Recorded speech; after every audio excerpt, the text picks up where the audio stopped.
one of the most common reasons that people come and seek psychotherapy really is because they're too agreeable. But what that means is they're not assertive enough. They haven't integrated their capacity for aggression, and so other people can push them around.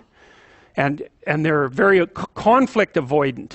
And so the consequences of that across time is that you don't stand up for yourself well enough, and you get taken advantage of, and that spirals badly downward. And so partly what you do when you're doing assertiveness training with people is you find out what they're angry about.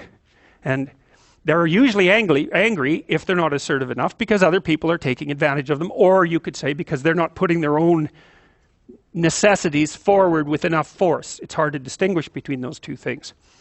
But anyways, you get them to talk about what they're angry about. That often makes them cry, often many times.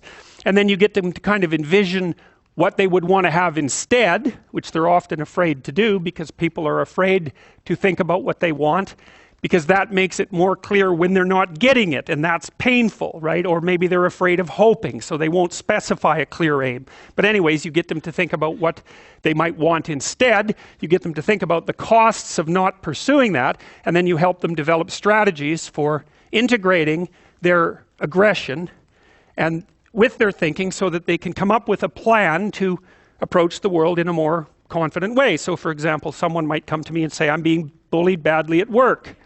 And so then I'll say, well, what are your options? You have to put up with it? Well, we'll figure that out, because maybe you do. Maybe you don't have options. But here's how to find out. Get your damn CV together so it's pristine, right? It's ready to go. Get over your fear of a new interview, because people are generally afraid of that. Get over your fear of applying for a new job. Start thinking about what it would mean to have a different job. Start thinking about what it would mean to have a better job even, because maybe your fear is just making you stuck here. But I can tell you one thing, if someone's picking on you at work and you don't have options, you lose. So you get the person to start building a strategy. It's like, okay, if you're going to tell this person to stop, you have to know how to make them stop. And the one thing you need for sure is an option. And if you don't have an option, then maybe we start thinking about the fact that you need some more training or something like that, because you cannot negotiate if you don't have any power. So, because especially if you're dealing with someone who's really out to get you or really disagreeable, if you don't have a leg to stand on, they'll just push you over, and maybe they'll jump on you too, because that's what they're like and they enjoy it anyways. So it's no joke. So you put your options behind you, and then you start to think about strategy. So I tell people, look, if you're being harassed at work, you document it every time it happens and you write it down. So you've got like 20 stories about it, and it's fully documented. And then you go confront the person at some point, but with at least 3 pieces of evidence. And you have some sense of what you tell them about what will happen if they don't stop. So you have to figure out, well, if they don't stop, what are you going to do about it? Leave? Not if you can't leave. So you have to be able to, wield a big stick and speak softly. But you see, that way that's how you take your aggression, which is an absolutely necessary part of your psyche, and manifest it up into a sophisticated means of dealing with the world. You don't just suppress it. You say, well, I should be able to put up with it, or I wish I wasn't so angry, or something. It's like, forget that. That's all that'll happen is your blood pressure will stay high and you'll die of a heart attack, because anger, for example, is a very toxic emotion. And it does cause heart damage over time. It's the only emotion that we really know that's been linked to things like cardiovascular risk. And anger is toxic, because it's like you're driving a car, you're stepping on the gas and pushing on the brake at the same time, because anger tells you to run away and to attack at the same time, because you don't know what's going to happen. And so it really amps up the physiological demand on your body. And so if including your heart and your musculature. So if you stay like that for like 10 years, you're going to age 20 years. And that's a bad plan. So you take your underground emotions and you integrate them into a sophisticated reality. Creativity seems related to IQ in that people with higher IQs are likely to be creative, or if you take people who are noted for their creativity, there's a high probability that they'll have a higher IQ. But there's more to it than IQ. And what creativity seems to be associated with, then again, depends on whether or not, on how you define creativity. Because you could define it as the sum total of creative achievements that you've made in your life, which would be the actual production of, say, artifacts of one form or another, performances or inventions or artworks or what have you. We'll go over the dimensions in a minute. Or you could also define it as the proclivity to engage in creative thought. And I think we'll start with that first. So what does it mean to think creatively? It's sort of like, it's something like this. You imagine that I tossed you out an idea, and there's some probability that when I tossed you that idea that will trigger off other ideas in your imagination. So you could think about it as a threshold issue. If you're not very creative, I'll throw you an idea and hardly any other ideas will be triggered, and the ones that will be triggered are going to be very closely associated with that initial idea.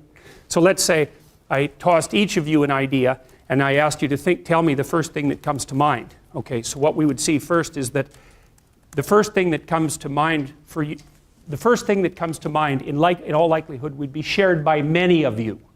Okay, so then you could think about that as a common response, right? And so that's a less creative response. And then there'll be some things that come to mind for you that are so idiosyncratic that you're the only person that thinks it and no one can understand it. Well, that's also not exactly creative, because the thing that for something to be creative, it has to be novel and useful at the same time. That's sort of a rough definition. Something creative is novel and useful. And obviously, you know, there's a certain amount of judgment that goes along with that, clearly. But if it's too novel, then no one else can understand it, and it's unlikely to be useful. So there's a range of convenience. So anyways, if you want to decide if something's creative, like what we would do, I could say to you, okay, in the next 3 minutes, I want you to write down all the uses you can think of for a brick. So, okay, so someone tell me a use for a brick. Breaking windows. A pumice for your feet. Yes, okay. What else can you use a brick for? Build a wall. Build a wall? It's a very small wall. A wall for ants. And what else? Paperweight. Paperweight. Okay. Well, so you get the idea. You're not feeling very mouthy today, obviously. But so you see that. So if we gathered your responses, say I said you have to think up 20 things that you could do with a brick, then a bunch of the things that you thought would be the same, and some people would come up with something different. Like yours was reasonably different, the one about using it as a pumice stone for your feet. Someone else might have come up with that, but it's a good creative response because it's unexpected and you could actually do it, you know. So anyway, so you'll get a graph of probability of response, right? And the more probable, the less creative, roughly speaking. It's not the only criteria though, because you also have to look at utility. So if I said, okay, you've got 3 minutes to write down as many uses as you can think of for a brick, I would score that in a variety of ways. The first thing I would do is just figure out how many uses you generated. That's called fluency. And we could also do that. I could just say, write down as many words as you can that begin with the letter S in 3 minutes, or that begin with the letter C, or 4-letter words that begin with the letter D. You know, I can constrain it. And if I counted how many words you generated, if I had an IQ measure and I had a measure of how many words you generated, IQ plus the number of words that you generated would be a better predictor of your creativity than just IQ. So there's this fluency element and so that's something like the rate at which you can produce, say, verbal ideas. And one of the things we do know about the creativity dimension of openness is that it is associated with fluency. And it's also associated with originality. And originality would be how improbable your use was compared to the uses generated by other people. So you can think of, you get thrown an idea and there's some probability that will co-activate other ideas. And if it co-activates many other ideas, that's like fluency. And if it co-activates ideas that are quite distant from the original idea, something like that, and you could track distance by comparing it to probability that other people have generated it, then that's also another indication of creativity. So they have to be many unlikely responses that are useful. That's what creativity is, roughly speaking. And then you can fractionate it into different dimensions. So that's creative thinking. But then creative achievement would be the ability to take those original ideas and then actually to implement them in the world. And that's obviously much more different than merely being creative. And then what creativity is depends on which of those measurement routes that you take. Now, I developed a questionnaire with one of my students, Shelley Carson, it's just about 30 years ago now, 20 years ago, I guess. called the Creative Achievement Questionnaire, and I'll show you that here, and I'll show you some of the things that are interesting about it. You know, you hear very frequently people say things like everyone's creative. It's like, that's wrong, okay? It's wrong. It's just as wrong as saying that everyone's extroverted. First of all, you have to be pretty damn smart to be creative, because otherwise you're just going to get to where other people have already got, and that's not creative by definition. So being fast and being out there at the front of things really makes a difference. And then you also have to have these divergent thinking capabilities, and that's part of your trait structure. And creative people are really different than non-creative people. You know, partly because, for example, they're highly motivated to do creative things and to experience novelty and to chase down aesthetic experiences and to attend movies and to read fiction and to go to museums and to enjoy poetry and to enjoy music that's not conventional music, for example. These aren't trivial differences. And so it's a real misstatement to make the proposition that everyone's creative. It's just simply not the case. It's a matter of wishful thinking. It's like saying that everyone's intelligent. It's like, well, if everyone's intelligent, then the term loses all of its meaning, because any term that you can apply to every member of a category has absolutely no meaning. Now, that doesn't, and you know, the other thing you want to be thinking about here is that don't be thinking that creativity is such a good thing. It's a high-risk, high-return strategy. So if you're creative, you just try this. There's creative people in this room, man. You guys are going to have a hell of a time monetizing your creativity. It's virtually impossible. It's really, really difficult, because first of all, let's say you make an original product. You think the world will beat a pathway to your door if you build a better mousetrap. It's like, that's complete rubbish. It isn't true in the least. If you make a good creative product, you've probably solved about 5% of your problem.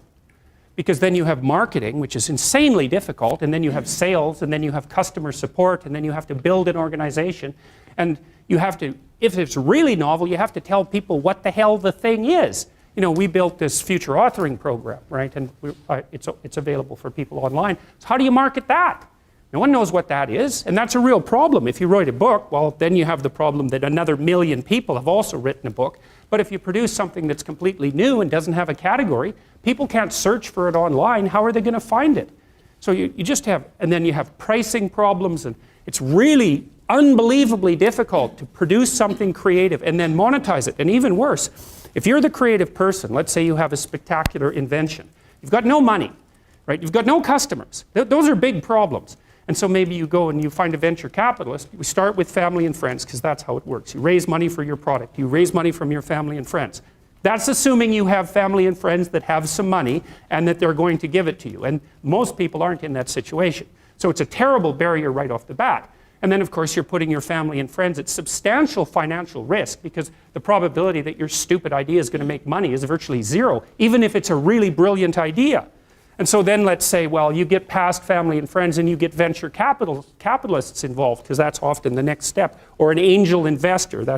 There's steps in building a business. Family and friends, angel investor, that's some rich guy that you've happened to meet some way who's into this sort of thing and is willing to provide you with some money to get your product off the ground. Well, how much of your product is that person going to take? Well, most of it. And then if you get a venture, and no wonder, because you know, you don't have any money. How are you going to bargain for control over your product? He'll just say, well, do you want the money or not? And if your answer is no, then he'll go and do something else with his money. It's not like there's no shortage of things that you can do with your money. There's a million things you can do with it. So you're not in a great bargaining position. And then if you get venture capitalists involved, they'll take another big chunk, and maybe if they're not very straight with you, they'll just throw you out. Because maybe by that point in the company's development, you're nothing but a pain in the neck, because what do you know about marketing and sales and customer service and building an organization and running a business? Like, you don't have a clue, so why do they need you? So even if you're successful at generating a new idea and you put it into a business, the probability that you, as the originator of the idea, are going to make some money from it is very, very low. So don't be thinking that creativity is something you would want to curse yourself with. Now, you know, it's not all bad, because it opens up avenues of experience for creative people that aren't available to people who aren't creative. But it definitely is a high-risk, high-return strategy. You know, so the overwhelming probability is that you will fail. But a small proportion of creative people succeed spectacularly. And so it's like a lottery in some sense. you're probably going to lose. But if you don't lose, you could win big. And that keeps a lot of creative people going. But also, they don't really have much choice in it, because if you're a creative person, you're like a fruit tree that's bearing fruit. You don't really have, you can suppress it, but it's very bad for you. You know, the creative people I've worked with is if they're not creative, they're miserable, so they have to do it. But, and you know, there's real joy and pleasure in it, and psychological utility. But that doesn't necessarily mean that it's an intelligent, it's certainly not a conservative strategy for moving forward through life. So, and you know, whenever I talk to people who are creative, and you guys should listen to this, because I know what I'm talking about. If you happen to be creative, if you're a songwriter or another kind of musician or an artist or any of the other number of things that you might be, find a way to make money and then practice your craft on the side, because you will starve to death otherwise. Now, for some of you that won't be true, but it's a tiny minority. Your best bet is to find a job that will keep body and soul together and parse off some time that you can pursue your creative thing, because then, well, as a long-term strategy, a medium to long-term strategy, it's a better one. But it's got incredibly difficult for people, musicians for example, it's incredibly difficult for new musicians to monetize their craft, even if they're really, really good at it. So well, so anyway, so don't be, so I say, well, everyone's not creative, and everybody goes, oh, that's terrible. It's like, it's not so terrible. It's not self-evident that you would curse someone with high levels of creativity. So, all right, so here's how our creative achievement questionnaire works. What we did essentially was we thought up how many domains there are in which you might be creative. And this is, remember, when you're designing a questionnaire, you want to be over-inclusive, because the statistics will take care of it, right? So you can take a big area of potential. You can take a large area and aim your questionnaire at it, and you can do statistics post hoc to see if you're covering the area. If the things that you're measuring are nicely correlated, there's something about them that's similar. If they're not correlated, then maybe you're measuring two different things and you can get rid of one of them. That's fine. So we did start with a pretty wide range. We thought, okay, well, what domains can you be creative in? Visual arts, painting and sculpture. Then we had experts sort of rank order levels of achievement within those domains. And so if you were a painter, 0 gives you, I have no training or recognized talent in this area. Okay, so you really want to keep an eye on the zeros, all right? So then I have taken lessons, people have commented on my talents, I have won a prize, my work has been critiqued in national publications. All right, so you get 0 to 7 points, but you can indicate more than, maybe that's happened to you more than once. So, and what happens, this is interesting, is that the higher you are up in this hierarchy, the more likely it is that those things have happened to you more than once. And that's another example of this weird thing called the Pareto principle or Price's law, which is that it's sort of, as good things happen to you, the probability that more good things will happen increases. Right, so because once you're famous, people give you all sorts of opportunities to do other things, right? So your success doesn't go like this. It goes like this, 0, 0, 0, skyrocket. That's how it works. But getting from 0 to 1, if you're starting a business, the hardest customer you'll ever get is your first one, and then the second hardest one will be your second one. It's virtually impossible to get a first customer, because they're going to say to you, first of all, you're going to be selling to people who are basically conservative. And they're not going to they're not going to be willing or able to evaluate whether your damn product is good for anything. And so they'll say, well, who are your other customers? And if your answer to that is, well, we don't have any, it's like, well, then what? They're going to be the first one. No, because people don't stick their necks out at all, not a bit, ever. And so unless you're well established in the market, especially if you're dealing with a big company, you can just bloody well forget it. It's like a 3-year sales cycle anyways. It's because big corporations move very, very slowly. And you might be able to find a small company that doesn't have much money who would be willing to use your stupid product for nothing if you're really nice to them. And you can get one customer that way. It's very, very difficult. And so you'll end up, and what do you think the royalty, just out of curiosity? So I've written a book. It's going to be published by Penguin Random House in January. What do you think the royalty is for an author on a book? So you make something creative. You get a percentage of the sale. What do you think the percentage is? Just out of curiosity. Guess. 7. Yeah, it's like 5%. So think about that. So that means that you make your thing and 95% of it belongs to someone else. And that's if things are going quite well for you. And it doesn't really matter what you manufacture or produce. That's about what you can expect. Sales, marketing, distribution, it eats it all up. So well, anyways, you need to know these things because they're not self-evident. Okay, so, seems to be working all by itself. All right, so let's take a look. Well, how else can you have creative achievement? Well, you can be a musician. I have no training or recognized talent. Recordings of my composition have been sold publicly. That's the top end. My composition has been copyrighted, recorded, critiqued in a local publication. I have composed an original piece of music. Well, let's try this. How many of you have composed an original piece of music? Wow, there's lots of creative people in here. That's very impressive. So there must be 10 or 11 people in here. Oh, that's cool. So how about your composition has been copyrighted? How about it's been, the recordings have been sold publicly and actually sold? How many people? 2? 2. Okay. Well, so what you can see is there's a rapid drop-off in the number of people who say yes. How many of you fit into category 0? I have no training or recognized talent in this area. Yeah. Okay. Okay. 0 is the median score on all of these. Median is the score that's the most likely for people to have, right? It's different than the mean. Median score is 0. So what's the median score in the entire creative achievement questionnaire? 0. You add up over all 13 domains, the most typical score is 0. So that's how creative people are. They're 0 creative, not at all. Yes? So it's not even necessarily that everybody has a certain degree of creativity, but for the most part, most people are not really creative at all. Well, the thing is, you could say that all people are creative and that all people can generate ideas, but the issue isn't whether or not you can generate ideas, it's whether or not you can generate ideas that are different from the ideas that other people generate. That's the critical issue. Because, I mean, it depends on how you define it. Well, the novelty is a huge part of it, but that's sort of built into the definition of creative. It has to be novel and useful. And if your idea that you generate is the same as the idea that a bunch of other people have, it's an idea, fair enough. And if you define creativity that way, then everyone's creative. But it's a foolish way of defining creativity because everyone does it.